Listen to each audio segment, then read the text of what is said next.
Morning बेटा। तो आप कैसे हैं? आइए चलते हैं हम क्लास 6 में सिविक्स लेसन 6 रूरल एडमिनिस्ट्रेशन। इससे पहले कि हम लेसन 5 कब तक वीडियो कर चुके हैं, अगर आप नहीं देखे हैं तो यूट्यूब से जाकर देख सकते हैं। इससे पहले हम लोगों ने पढ़ा था पंचायती राज सिस्टम। पंचायती राज सिस्टम क्या होता है, इसमें कैसे वर्क होता है और ये कितने लेवल पे वर्क करती है, इसको हमने पढ़ा है पिछले वीडियो में। आज हम नेक्स्ट वीडियो में या इस वीडियो में बात करूंगा नेक्स्ट लेसन 6 के रूरल एडमिनिस्ट्रेशन, यानी कि ग्रामीण इलाकों में जो प्रशासनिक व्यवस्था होती है वो कैसे होती है, इसको हम देखेंगे इस वीडियो में। तो इसका सबसे पहला पॉइंट है area of the police station and the work of the police station, यानी कि पुलिस स्टेशन के बारे में मेनली पढ़ेंगे हम लोग। आखिर उसका एरिया क्या होता है, वो कितने दूर तक कवर कर सकता है और उसमें कौन से वर्क होते हैं। तो आइए हम इस वीडियो को देखने के लिए, अगर आपके पास बुक अवेलेबल है तो सिविक्स का पेज नंबर 48 ओपन कर लीजिए, ताकि आपको each and every things easily आप लाइन बाय लाइन समझ सकें। तो चलते हैं और एक स्टोरी के माध्यम से समझाने का प्रयास किया गया है। देखिए स्टोरी कहाँ की है, कैसी है, उसमें क्या होता है, तो आप पढ़ेंगे, समझेंगे, सुनेंगे तो आराम से इजीली आपको समझ आ जाएगा। देखते हैं। Mohan is a farmer. Mohan एक किसान रहते हैं। His family owns a small agricultural field which they have been farming for a many years. Mohan एक किसान रहते हैं, उनके पास कुछ ज़मीन का टुकड़ा होता है जिसमें पूरे फैमिली के साथ उस पर कई वर्षों से काम करते हैं। Next to his field is Raghu's land which is separated from his by a small boundary called bond. Bond क्या होता है? हम लोग जो गांव में जो लैंड के दो का पार्टीशन जो होता है, इन दो व्यक्तियों या फिर दो अपने लैंड का जो पार्टीशंस होता है उसी को बॉन्ड बोलते हैं। उसको हम मेड़ भी बोलते हैं, उसको हम लोग डांड भी बोलते हैं अपने लोकल लैंग्वेज में, लेकिन अगर हम यहाँ बात करें तो उसको बॉन्ड बोलते हैं। What is bond? तो बॉन्ड इज अ पार्टिसिपेशन या separate boundary of the two lands, यानी कि दो लैंड्स को अलग करने वाली सेपरेट बाउंड्री होती है, उसी क्या बोलते हैं? बॉन्ड बोलते हैं। तो नेक्स्ट जो है रघु का था। One morning Mohan notice that Raghu had shifted the bond by a few feet, यानी कि दोनों की ज़मीन अगर आसपास की है तो रघु ने नोटिस किया कि अगर ये जो लैंड्स है आप यहाँ देख रहे हैं, ये आपका दो लैंड्स है, इस तरह से अगर लैंड है तो देखा गया कि जो रघु था वो अपने ज़मीन का जो बॉन्ड है इधर 2 फीट इधर कर चुका, यानी कि इसको कट करके क्या किया था, इसको यहाँ तक बढ़ा लिया था। उन्होंने नोटिस किया, किन्होंने? मोहन ने। By doing so he had manage to take over some of Mohan lands and increase the size of the his own field, यानी कि यहाँ क्या किया गया है, मोहन की जो लैंड्स को कम करके अपने लैंड को बढ़ाने का प्रयास किया गया। यानी कि इसका लैंड कहाँ से, अब यहाँ से लेकर के यहाँ तक हो चुका है, जो कि पहले यहीं तक लिमिट था। ओके, इसको प्रयास किया गया था रघु द्वारा। मोहन वाज एंग्री, मोहन बहुत गुस्सा हुआ, but also a little frightened, यानी कि फिर काबू मतलब उसको ये हुआ। Raghu family owned many fields and besides, इसके अगल बगल मोहन रघु की बहुत सारे ज़मीन थी उसकी अपनी। His uncle was also a sarpanch of the village, यानी कि उसके फैमिली में बहुत सारे लोग जो हैं अच्छे खासे थे, उसके जो अंकल थे वो सरपंच थे। But even so he plucked up courage and went to Raghu's house, और उसको वो और बढ़ावा देते थे। ए हीटेड आर्गूमेंट फॉलोड, और दोनों तरफ से आर्गूमेंट होना स्टार्ट हो गया, गाली गलौज तक बात आई। Raghu refuse to accept that he had moved the bond, ये मोहन कहा कि भाई तुमने अपनी ज़मीन की जो बाउंड्री पहले यहाँ तक थी आपने उसको कट करके यहाँ कर दी, मेरी ज़मीन कम कर दी, अपनी ज़मीन बढ़ा ली। लेकिन बार बार कहने के बाद भी रघु इस बात को मानने को तैयार नहीं था कि मैंने अपनी लैंड को बाउंड्री को काट करके मैंने इंक्रीज किया है। ठीक है, ऐसी बात चल रही थी बातें। He called one of his helper and they began shouting at Mohan and beating him up. और वह जो रघु था अपने हेल्पर के साथ जो है बहुत जोर चिल्लाना और मोहन को पीटना स्टार्ट कर दिया, पीटा भी। The neighbours heard the commotion and rushed to spot where Mohan was being beaten up, यानी कि इस तरह की आवाज़ों को सुनकर जो अगल बगल के पड़ोसी थे वो वहाँ पर गए जहाँ मोहन को ये लोग पीट रहे थे या पीटा जा रहा था, वहाँ पर गए। दे टुक हिम अवे, और उस झगड़े को वहाँ से निटाने का प्रयास किया, उसको वहाँ से हटाए। He was badly hurt on his head and hand, जो मोहन को बहुत ज़्यादा चोट लगा था उसके हेड और हैंड में, रघु के फेवर वाले ने उसको हिट किया था। He was given first aid by one of his neighbours, उसका पहला ट्रीटमेंट उसको बैंडेज पट्टी की गई जो कि चोट लगी थी सर और बाह में पड़ोसियों द्वारा। His friend who also rain the village post office, उसके जो फ्रेंड है वो विलेज पोस्ट ऑफिस में काम करता था, suggested that they go to local police station and file a report, बताया कि देखिए आपस में झगड़े करने से कोई फ़ायदा नहीं है, आप जाइए लोकल पुलिस स्टेशन में, वहाँ इसके प्रति जो है रिपोर्ट दर्ज करा दीजिए। Other were doubtful if this was a good idea because they felt that they would waste a lot of money and nothing would come out of it. हालांकि बहुत लोगों ने कहा कि तो आइडिया अच्छा है लेकिन वहाँ जाने से कोई फ़ायदा नहीं होगा, क्योंकि रघु के पेरेंट जो और फैमिली मेम्बर्स हैं वो सरपंच वगैरह हैं या बड़े पोस्ट पे हैं, तो वहाँ जाने से तो कोई फ़ायदा नहीं होगा, वहाँ मनी वेस्ट ही होगा और उनका आउटपुट कुछ नहीं मिलेगा। Some people said that Raghu's family would have already contacted the police station, कुछ लोगों ने भी कहा कि रघु की फैमिली जो है वो पहले से ही पुलिस स्टेशन से संबंध रखती है, कांटेक्ट में रखती है, तो आपका वहाँ पर न्याय फैसला नहीं होने वाला है।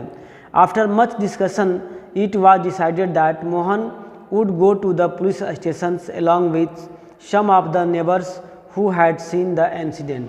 लेकिन काफ़ी डिस्कशन होने के बाद सब लोगों ने फाइनल डिसाइड किया कि नहीं, लास्ट उपाय वही रहेगा कि हम लोग पुलिस स्टेशन जाएंगे।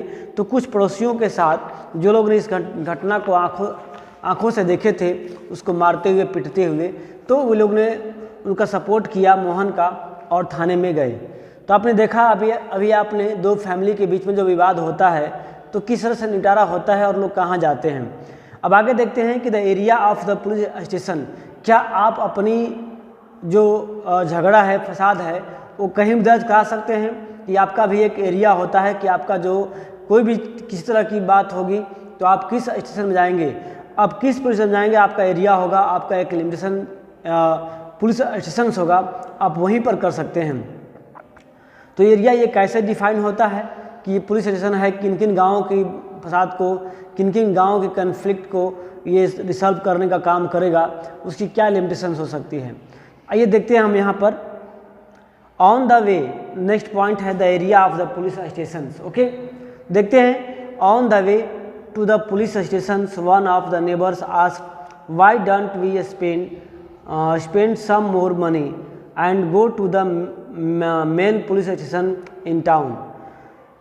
It is not a question of money, we can register the case only in this police stations because our village come in its area of work, explain Mohan. यानी कुछ लोगों ने कहा कि हम क्यों नहीं थोड़ा सा और अधिक पैसा खर्च करके चलते हैं और दूसरे जो बड़ा पुलिस स्टेशन है वहाँ चलते हैं, वहाँ हम लोग कंप्लेन दायर करते हैं। लेकिन मोहन ने कहा कि नहीं, ऐसा नहीं हो सकता है, यहाँ पैसे की बात नहीं है, पैसा कम बेसी की बात नहीं है, बात है कि हमारा गाँव जिस पुलिस स्टेशन के अंतर्गत आता है, हमारी ड्यूटी बनती है या हमें अधिकार भी है कि अपनी कंप्लेन, अपनी शिकायत जो है अपने पुलिस स्टेशन में करें। Every police station has an area that comes under it control, और प्रत्येक पुलिस स्टेशन का अपना अपना एरिया होता है और जिस एरिया में जो पुलिस स्टेशन के अंतर्गत आता है वही उसको कंट्रोल करता है, वही उसका संज्ञान लेता है।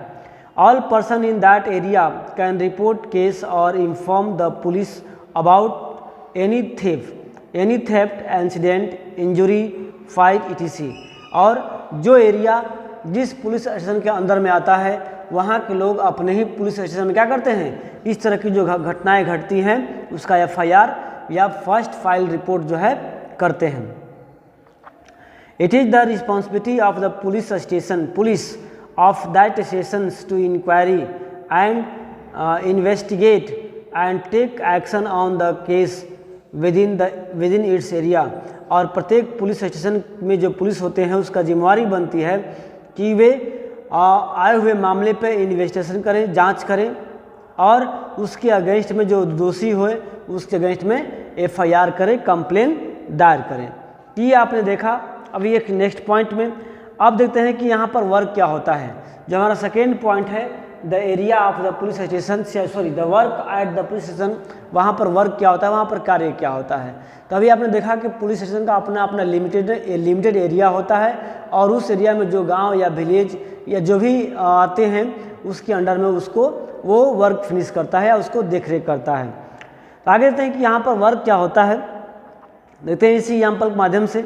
When they reach the police station, Mohan, जब मोहन गया पुलिस स्टेशन में, went to a person in charge station house अफसर, उसको बोलते हैं SHO, जो उसका हेड होता है पुलिस स्टेशन का, and told him what had happened, वो पूछता है क्या हुआ, आप लोग यहाँ क्यों आए हैं, क्या बात है।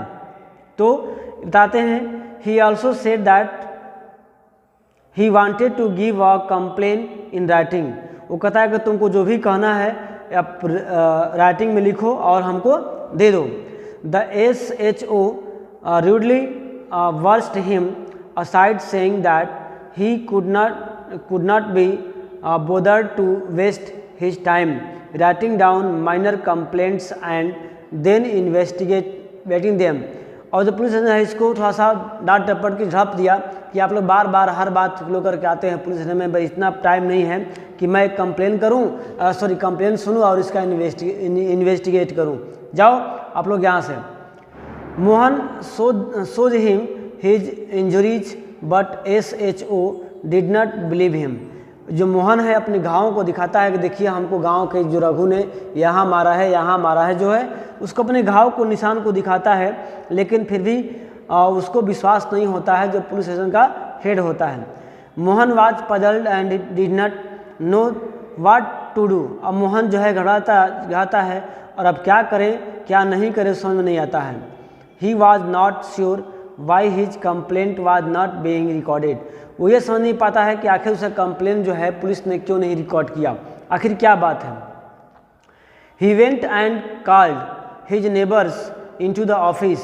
जो है वो जाता है फिर से अपने पड़ोसियों से कहता है कि ऐसा ऐसा मैटर है जो है पुलिस ने हमारी कंप्लेन को रिकॉर्ड नहीं की।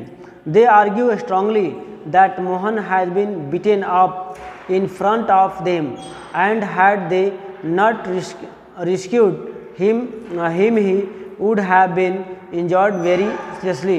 तब जो पड़ोसी जो हैं साथ में जो गए थे, जो कि देखे थे उसको इस घटना को अंजाम देते हुए, उन्होंने कहा कि हाँ, मतलब वहाँ पर जाकर के प्रेशराइज किया कि भाई मैंने देखा था इसको लोगों ने किस तरह से बेरहमी से पीटा है, आप केस रजिस्टर्ड करें। They instead that the case be registered.